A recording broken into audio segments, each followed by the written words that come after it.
Inflation తక్కువ ఉన్న రాష్ట్రము దేశంలోనే తెలంగాణ నెంబర్ 1గా నిలబడ్డది. ఇవాళ మీ సహకారం వల్లనే దేశంలోనే అత్యున్నత ప్రమాణాలు కలిగిన పోలీస్ వ్యవస్థ మొదటి స్థానంలో తెలంగాణ రాష్ట్రం నిలబడ్డది. నిరుద్యోగ సమస్యను పరిష్కరించిన రాష్ట్రాలలో మొట్టమొదటి రాష్ట్రం.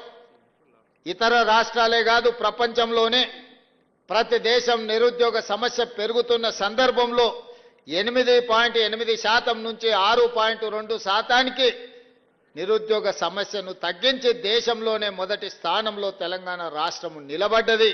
అంటే దాంట్లో మీ శ్రమ ఉన్నది, మీ కృషి ఉన్నదని చెప్పి నేను ఈ సందర్భంగా తెలియజేస్తున్నా. ఒకనాడు నష్టాల బాటలో ఉండి ఆత్మహత్యలు జరుగుతున్న ఆర్టీసీ ఈరోజు లాభాల బాటలో నడిచి మీ జీతాలు మీరు ఇచ్చుకోగలిగిన స్థాయికి ఈరోజు ఆర్టీసీ చేరుకున్నది అనంటే ఈరోజు మీ శ్రమ, మీ కృషి